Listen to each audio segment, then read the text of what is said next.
नमस्कार, मैं हूं आपके साथ पूर्वी राय और आप देख रहे हैं महाकाल एक्सप्रेस। उज्जैन के चिमनगंज थाना क्षेत्र में देर रात गोली चलने की घटना से इलाके में सनसनी फैल गई। ढांचा भवन क्षेत्र में हुई इस वारदात में अतीक माहुरकर नामक युवक के पैर में गोली लगने से घायल अवस्था में जिला चिकित्सालय में भर्ती कराया गया। चिमनगंज थाना प्रभारी विवेक कनौड़िया के अनुसार अतीक माहुरकर का संबंध रौनक गुर्जर गैंग से बताया जा रहा है। घायल ने प्रारंभिक बयान में जीतू बुंदेला गैंग के सदस्य आला बाथम नामक युवक पर गोली चलाने का आरोप लगाया है। जांच के मुताबिक गोली के एंट्री और एग्जिट पॉइंट सामान्य फायरिंग जैसे नहीं है। एंट्री पॉइंट शरीर के ऊपरी हिस्से में जबकि एग्जिट पॉइंट नीचे की ओर विपरीत दिशा में पाया गया है और जहां पर गोली लगी है उस स्थान पर जलने के निशान है और यह जब होता है जब गोली शरीर के हिस्से से सटा कर चलाई जाती है, जिससे यह मामला एक्सीडेंटल फायरिंग या किसी को फंसाने की साजिश भी हो सकता है। घायल को तत्काल अस्पताल में भर्ती कराया गया है और मौका मुआयना किया जा रहा है। इस जांच के सामने आए साक्ष्य व वैज्ञानिक तथ्यों के आधार पर आगे की कार्यवाही की जाएगी। फिलहाल किसी भी आरोपी को हिरासत में नहीं लिया गया है और पुलिस सभी पहलुओं से जांच में जुटी हुई है। सूचना मिली किस प्रकार का मामला है? कल रात्रि में सूचना प्राप्त हुई थी कि ढांचा भवन में गोली चली है, जिसमें घायल चरक हॉस्पिटल में भर्ती है। अतीक माहुरकर नाम का घायल चरक हॉस्पिटल में भर्ती था, जिसमें जांघ में गोली लगी थी और उसका एंट्री वुंड जांघ और एग्जिट वुंड पीछे की तरफ घुटने के नज़दीक में था, जिसमें कि एंट्री वुंड के पास में ब्लैकनिंग और बर्निंग भी थी, जिससे गोली अत्यंत समीप से चलना पाई जा रही है। और उसके द्वारा बताया गया है अपनी रिपोर्ट लिखाते हुए कि आला बाथम के द्वारा गोली चलाई गई। वैज्ञानिक तथ्यों के आधार पर जांच की जाएगी। घटनास्थल में मुआयना किया गया, जिसमें कि खून का बहुत सारा जो यहाँ के मनोहर गुर्जर जी हैं उनसे बहुत खून मिला है काफ़ी सारा। उनका कहना है कि भाग कर उनके आया था। इसके अलावा एक खून का धब्बा ये क्या नाम है आपका, अर्पित कमल नागराज जी के घर के पास में मिला है। उन्होंने शिव मंदिर घटना से बताया। शिव मंदिर यहाँ पर चार हैं, चारों शिव मंदिर के आसपास कहते हैं कि खून के धब्बे या कुछ ऐसे निशान नहीं पाए गए।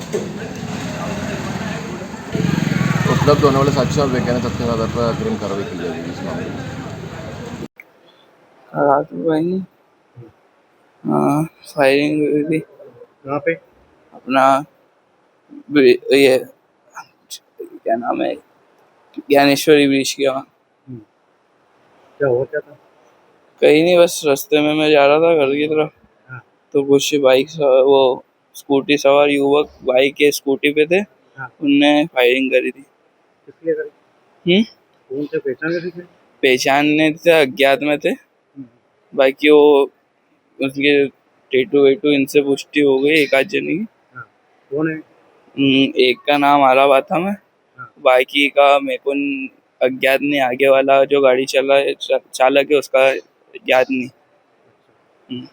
तो ये कोई कारण पता चला क्यों आपके लिए ऐसा करा? नहीं, अभी तक तो नहीं चला। अभी उज्जैन पुलिस जांच पड़ताल करेगी, जब पता चलेगा। कोई पुरानी रंजिश वगैरह?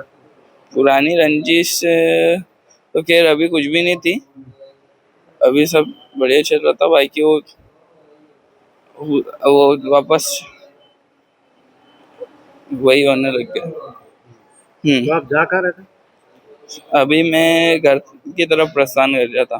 कहाँ से आ रहे थे? मैं एक दोस्त के यहाँ से घर की तरफ प्रस्थान कर रहा था, तो फिर वो उससे में ये घटना घटित हुई। तो उन लोगों ने क्या आपको रोका, उसके बाद गोली मारी? कहाँ मारी गोली? रोकने से पहले उनने एकदम गाड़ी आगे लाई। हाँ। और एकदम से अपन रुके तो उनने निकाली और डायरेक्ट शूट करने गए, तो मैंने हाथ पकड़ा। तो हाथ पकड़ा तो झपटाई में वो ऊपर चला रहे थे, तो नीचे चले तो यहाँ से चल के निकल गए। जान पे से निकल गए। उसके बाद फिर क्या हुआ? उसके बाद फिर हॉस्पिटल, फिर रिपोर्ट लिखाने में थाने सूचना देने थाने पहुंचा। हाँ। उसकी फिर रात को यहाँ पे लाया? हाँ, रात ये तो में। रौनक गुर्जर वाला भी मामला है क्या? नहीं नहीं नहीं नहीं नहीं, दूसरा मामला। कोई व्यक्तिगत कोई नहीं वाला कारण है? नहीं नहीं नहीं। ये जो लड़के का आप पहचान रहे हो, ये है कहाँ के? ये मोहन नगर के। और आप कहाँ रहते हो? मैं ढांचा हुआ। और आप करते क्या? मैं 12th स्टूडेंट हूँ। अच्छा। आपकी कहीं कोई दोस्ती वगैरह उसमें ऐसा हुआ? नहीं नहीं नहीं फैमिली? नहीं नहीं। तो ये लोग को जानते कैसे हो आप? मतलब वो दोस्त है कौन है? वो पहले मतलब जैसे अपना वो क्या नाम है अपना समारोह वमारोह होता था, हम जाते आते थे ऐसा वैसा, तो इसमें जान पहचान बनी नहीं, तो हम जानते नहीं थे उनको यूं। तो आप कोई पार्टी वगैरह थी लोग? नहीं नहीं नहीं। ऐसे ही कार्यक्रम में जाता हूँ दोस्तों हाँ के? हाँ। आपका पूरा नाम क्या है? अतीक माहूर का। कहाँ रहते हैं आप? विश्व बैंक कॉलोनी ढाचा हुआ। पापा का नाम क्या है? विपिन माहूर का। वो क्या करते हैं? वो आर्मी रिटायर्ड पर्सन है। अच्छा। हम्म। तो घर में और कौन कौन है? घर में बस मम्मी है और क्या, मम्मी पापा बस। और आप अकेले? हम्म। ठीक है। यहाँ दोस्त वगैरह लेके आए आपको खुद ही आए? नहीं, वो एक दोस्त आया था, उनने छोड़ दिया यहाँ पे। वो पहले थाने में सूचना देने के बाद फिर पुलिस वाले खुद ही लिया है। परिवार के लोग आ गए थे? हाँ, आ गए थे।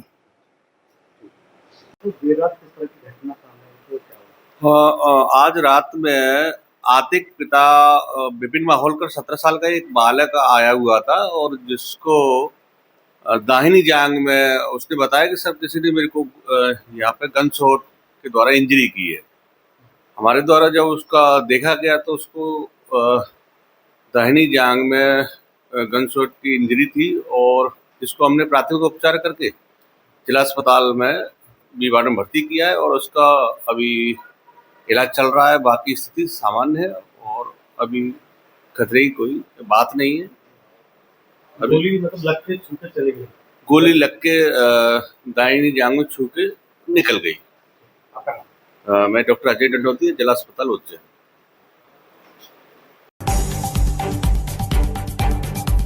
उज्जैन शहर के पंचमपुरा क्षेत्र में रात मंदिर विस्थापन और अतिक्रमण हटाने की कार्यवाही के दौरान विवाद ने अचानक हिंसक रूप ले लिया। सड़क चौड़ीकरण के काम के बीच दो पक्षों के बीच शुरू हुई बहस पथराव में बदल गई, जिसमें एक सब इंस्पेक्टर घायल हो गए। जानकारी के अनुसार नगर निगम द्वारा पंचमपुरा इलाके में सड़क चौड़ीकरण का कार्य किया जा रहा है। इसी प्रक्रिया के तहत मंदिर और आसपास के अतिक्रमण को हटाने की तैयारी थी। कुछ स्थानीय रहवासियों ने इसे कार्यवाही के लिए सहमति दे दी थी, लेकिन कॉलोनी के ही एक परिवार ने इसका विरोध किया क्योंकि उनके मकान भी इस दायरे में आ रहे थे।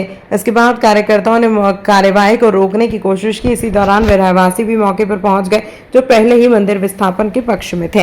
दोनों पक्ष आमने सामने आए और पहले कहासुनी हुई, जो धीरे धीरे तीखी नोकझोंक में बदल गई। हालात बिगड़ते देख नगर निगम की टीम को कार्यवाही बीच में ही रोकनी पड़ी।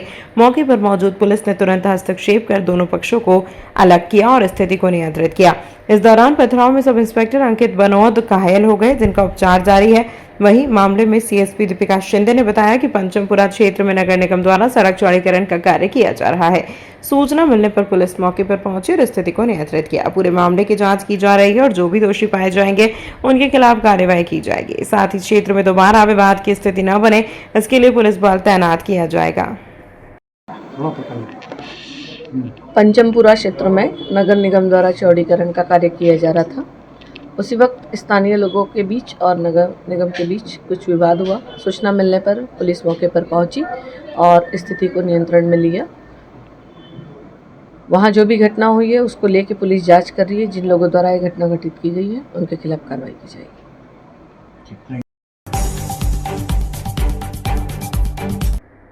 उज्जैन में पंचकोशी यात्रा की शुरुआत के साथ ही प्रशासन पूरी तरह मुस्तैद नजर आ रहा है। आधी रात को पंचकोशी के पड़ाव स्थल पर कलेक्टर रोशन कुमार सिंह खुद व्यवस्थाओं का जायजा लेने पहुंचे। इस बीच हजारों श्रद्धालु 118 किलोमीटर लंबी आस्था यात्रा पर निकल चुके हैं, जहां सुरक्षा और सुविधाओं के व्यापक इंतजाम किए गए हैं। उज्जैन में प्रति वर्ष आयोजित होने वाली पंचकोशी यात्रा इस बार भी भक्ति और उत्साह के साथ शुरू हो गई है।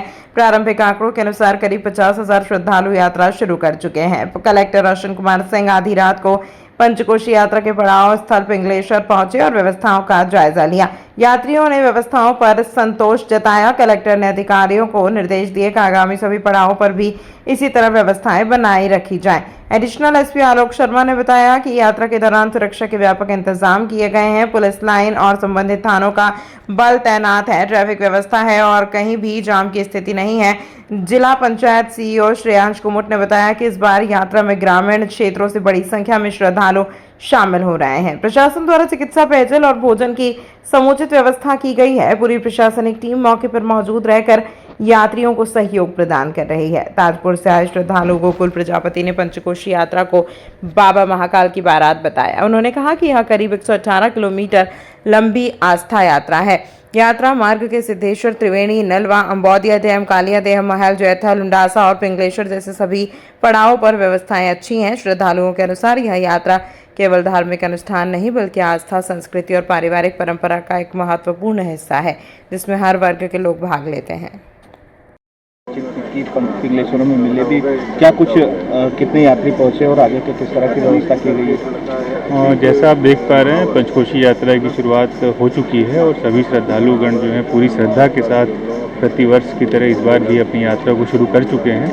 और अभी हम लोग पिंगलेश्वर पड़ाव पर हैं और यहाँ पे जो सुविधाएं हम लोगों ने करी हैं उसका जायज़ा लिया हम लोगों ने, और जो कुछ यहाँ पे यात्री हैं उनसे भी बात करी। बुजुर्ग महिलाएं हैं, बच्चे हैं, बुजुर्ग पुरुष हैं, सभी लोगों से हम लोगों ने चर्चाएं करी हैं किस प्रकार से हमारी यहाँ पे रहने की व्यवस्था है, किस प्रकार से शौचालय की व्यवस्था है, पेयजल की व्यवस्था है, उसके बारे में फीडबैक लिया गया जिससे कि हम और बेहतर सुविधाएं दे सकें। लेकिन अभी तक जो फीडबैक आया है बहुत ही संतुष्टि लोगों ने अपनी जताई है और आगे के भी जो हमारे पड़ाव स्थल हैं उस पर भी हम लोग इसी प्रकार की व्यवस्थाएँ कर रहे हैं। शौचालय, प्रकाश व्यवस्था और जो भोजन और पानी की व्यवस्था वो सारी आने वाले जो 4-5 दिन हैं उसमें हम लोग ऐसे ही बरकरार रखेंगे जैसे कि जो भी श्रद्धालु आएँ वो यहाँ से अच्छा अनुभव लेकर जाएँ और पंचकोशी मार्ग की जो यात्रा है उनकी हर वर्ष की तरह इस बार भी सफल हो, ऐसी प्रशासन की कोशिश है। सर, छोटे छोटे बच्चे और कई बुजुर्ग लोग भी उनसे भी आपने बातचीत की, क्या कुछ कहा? जी, निश्चित रूप से अभी एक बच्ची से बात की हम लोगों ने और वो अपनी नानी के साथ यात्रा करने आई। हम लोगों ने पूछा कि कैसे आपको प्रेरणा मिली, तो जो घर के उनके बड़े बुजुर्ग हैं उनके साथ वो यात्रा करने आई थी। तो ये जो पूरा पंचकोशी मार्ग है, जो पंचकोशी यात्रा है, वो एक बहुत ही भावनात्मक एक लोगों के लिए यहाँ पे पहलू है और मुझे लगता है कि पूरे परिवार, पुरुष, महिलाएं, बच्चे पूरे परिवार के साथ इसमें शामिल होते हैं और इनके संस्कृति का एक बहुत ही महत्वपूर्ण हिस्सा है जिसे हम लोग सम्मान करते हैं। अभी तक कितने श्रद्धालु लगभग यात्रा करते हैं? अभी जो प्रारंभिक आंकड़ा समझ में आ रहा है, आज 50,000 जो श्रद्धालु हैं उन लोगों ने अपनी यात्रा शुरू कर दी और पिंगलेश्वर के ही अगर हम बात करें तो लगभग 50,000 जो तीर्थयात्री उन्होंने यहाँ से अपना पड़ाव आगे बढ़ा दिया है। पंचकोशी यात्रा निकल रही है, किस तरह की व्यवस्थाएं यहाँ पर जुटाई गई है प्रशासन की तरफ से? जैसा कि आप सभी को विदित है कि हर साल की तरह इस साल भी पंचकोशी यात्रा हो रही है और बड़ी संख्या में ग्रामीणों के द्वारा पंचकोशी शुरू की गई है बल लेने के बाद नागचंद्रेश्वर जी से। अभी हम पिंगलेश्वर में हैं और बड़ी संख्या में लोग यहाँ पर हैं। चिकित्सा व्यवस्था से लेकर पानी, भोजन, कई लोगों ने जनभागीदारी में आगे होकर यहाँ पर पंडाल वगैरह लगाए हैं। ग्राम पंचायत से भी यहाँ पे व्यवस्थाएं हैं, जनपद से भी व्यवस्थाएं हैं। पूरी टीम हमारी यहाँ पर मुस्तैद है और इसको हम सुनिश्चित कर रहे हैं कि जो पंचकोशी यात्रा वासी हैं, जो इसको चल रहे हैं, जो इसको पूरा करने की कोशिश में हैं, उनको हम पूरा सहयोग दें। संख्या में श्रद्धालु पंचकोशी यात्रा में पहुँचे हैं, किस तरह की सुरक्षा व्यवस्थाएँ लगाई गई है और कहाँ कहाँ पर गार्ड लगा और कितना बल लगा? जैसा कि आपको विदित है कि हर साल की तरह इस साल भी जो है पंचकोशी यात्रा उज्जैन में प्रारंभ हुई है और इस यात्रा के लिए पुलिस और प्रशासन ने व्यापक रूप से काफ़ी तैयारी की है। हम लोगों ने यहाँ शिफ्ट्स में 3 शिफ्ट्स में अधिकारियों की, जिसमें राजपत्रित स्तर के अधिकारी प्रभारी हैं, उनकी नियुक्ति की है और साथ ही साथ में उनके साथ पुलिस लाइन का और संबंधित थाने का बल लगाया गया है। साथ ही साथ में लोकल के जो अधिकारी हैं, थाना प्रभारी और अन्य स्टाफ हैं, ये भी लगातार पेट्रोलिंग कर रहे हैं। साथ ही साथ में जो ट्रैफिक का बल है वो भी पूरी तरीके से चाक चौबंद होकर के पूरी निगरानी क्षेत्र की कर रहा है। अभी जो है जैसा कि आप भी देख रहे हैं कि कभी कंजेशन वगैरह कहीं भी नहीं है और लगातार लोग जो हैं यात्री आ रहे हैं और उसके बाद निकलते जा रहे हैं। तो कुल मिला के इस बार की व्यवस्था काफ़ी ठीक ठाक है। ड्रोन, सीसीटीवी का भी उपयोग है यहाँ पर? बिल्कुल, हम लोगों ने हेड काउंट के लिए ड्रोन्स और जो भी सर्वेलेंस है उस मैकेनिज़्म को भी अपनाया है और हम लोग कोशिश करेंगे कि लोग जो हैं उनको पूरी सुरक्षा रहे, किसी भी तरह से कोई अप्रिय घटना न हो, इसका पूरा हम लोग ध्यान रखेंगे और इसके लिए हम लोग AI और CCTV की जो भी सहायता है वो सभी हम लोग ले रहे हैं। किस तरह से की जा रही है? ये जो है हम बाबा महाकाल की यूँ कहें कि बारात है ये, और ये यात्रा 118 किलोमीटर की यात्रा है। ये शिप्रा नदी से स्नान करने के पश्चात नागचंद्रेश्वर महादेव से बल लेके पहला पड़ाव पिंगलेश्वर आता है। यहाँ यात्री विश्राम करते हैं और इसके यहाँ से अपन चलते हैं तो सीधे त्रिवेणी चलते हैं, शनिदेव महाराज के दर्शन करते हुए करोन होते हुए नलवा के बाद में का अम्बोदिया डैम रहेगा एक पड़ाव। अम्बोदिया डैम के बाद में कालिया महल और जेथल के पश्चात फिर हम उंडासा का पड़ाव रहेगा और फिर हम पिंगलेश्वर की यात्रा यहीं पे आएंगे और यहाँ से फिर शिप्रा मैया में स्नान करने के पश्चात में ये यात्रा पूर्ण होगी। और ये यात्रा करीब 118 किलोमीटर की यात्रा है और इसमें लाखों श्रद्धालु देश विदेश से सब आते हैं यहाँ पे। किस तरह की व्यवस्था देखा जाए तो सभी तरह से व्यवस्था है, कोई दिक्कत नहीं। खाने पीने की व्यवस्था भी है, समाज सेवी की तरफ से भी है, शासन प्रशासन की तरफ से भी व्यवस्था रहती है। और मंदिर जितने भी मंदिर महादेव के आते हैं सभी साज सज्जा से रहते हैं। हम देखते हैं हर बार, मैं भी 4-5 बार मेरी यात्रा हो चुकी है। ये आपका नाम? मैं गोकुल प्रजापति ताजपुर से। बहुत बढ़िया। तमाम महत्वपूर्ण खबरों के लिए देखते रहिए महाकाल एक्सप्रेस।